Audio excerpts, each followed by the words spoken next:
Hello everyone, I hope you're all doing well. Here starts the first series for this channel. Obviously we've had a lot of individual videos and so forth. However, I decided to do a series which is life on the railway. And this will be starting with the first railways. As always, I'd appreciate it if you liked, shared and subscribed. And obviously click on the notification button to never miss a video in this series, and also your feedback is more than welcome. So let's kick this off, shall we? By the end of the 18th century there were a considerable number of railways in Britain, most of them linking industrial sites such as collieries to navigable rivers and canals.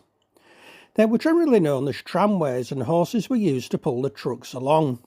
By this time, steam engines were well established and used for many tasks, from pumping water from mines to providing power to textile mills. They all used steam at low pressure. If more power was needed, a bigger engine had to be built, and some were enormous, with cylinders 6 feet or more in diameter and as high as a 2-storey building. It was a brilliant young Cornish mining engineer named Richard Trevithick, itching to find new ways of using steam, who realised that the other way to get more power was to increase steam pressure. And he was able to build portable engines that could be pulled along by horses. Then he went a stage further and decided to build an engine that would move itself, a locomotive. This new engine was given its first outing on the road at Camborne in Cornwall on Christmas Eve 1801. Its career was short-lived. 4 days later it ran off the road and its boiler exploded. Trevithick failed to interest anyone in steam road engines, so in 1804 he built an engine to run on the rails on the Pendarren tramway, hope I pronounced that right, that served an ironworks in the Welsh town of Merthyr Tydfil. He wrote, "It works exceedingly well and is much more manageable than horses, but it broke the rails." Trevithick made one last attempt to sell his idea when he ran another locomotive, Catch Me Who Can, for paying passengers in London. When that failed, he gave up and left it to others to continue what he had started. Although his engines worked well, the fact that they smashed the rails made them unusable. Industrialists decided to continue using horses until the Napoleonic Wars sent the price of fodder rocketing.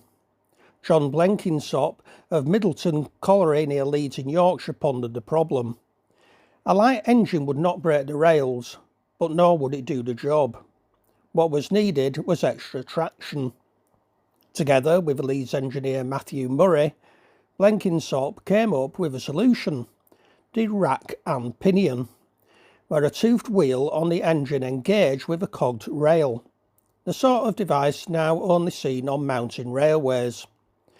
The Middleton Colliery Railway opened in 1812 and was highly successful, and several people made special trips to see it, including a young engine wright from Killingworth Colliery in Northumberland by the name of George Stephenson.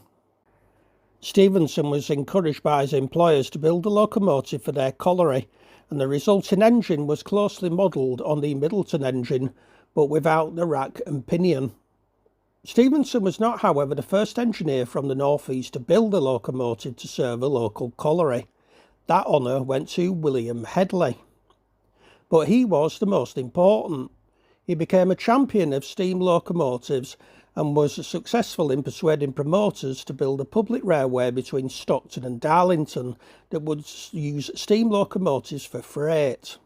His first engine for the new line was Locomotion, built in 1825. It was typical of early engines, and driving it was quite unlike anything on later engines. The driver stood on a wooden platform at the side of the engine, with connecting rods going up and down in front of his nose. It had no reversing mechanism, so he had to see where the piston was in the cylinder, unclip the valve gear to move the connecting rods in the right direction, and put it together again when it was moving. How safe. The line also carried passengers, but they had to make do with a stagecoach with flange wheels pulled by horses. The opening of the Stockton and Darlington was important, but not everyone was convinced that steam locomotives were the best machines for running a railway. George Stephenson was invited to survey a line to join Liverpool to Manchester. But the proprietors were undecided whether to use locomotives or to have a series of stationary engines spread along the route, hauling trains in between by cables. They offered a prize of £500 to anyone who could design an engine that would haul a train of carriages weighing 20 tonnes for the whole length of the line at a speed of 10 miles per hour. There were three main contestants. Novelty was a lightweight engine that looked very racy and was the popular favourite. Stephenson rightly summed it up: no guts. It failed. Sanspareil was a conventional colliery type engine, and I bet I ain't pronounced that right, designed by Timothy Hackworth, but it too failed. Now the winner, as we all know, was the Rocket, designed by Stephenson's son Robert, who had all the main design features that would appear in steam locomotives for decades to come. With its success, the railway age was born. And that concludes part 1 of Life on the Railway. I do hope you've enjoyed it. As I say, remember to like, share and subscribe, and click on the notification button so you do not miss part 2. If you are wondering what part 2 is, it will be all about the navvies, which were the people who constructed not only the railways but obviously canals as well. So until that video, enjoy the rest of your weekend or week, whenever you're listening to this, whatever you do, and see you in the next video. Goodbye for now.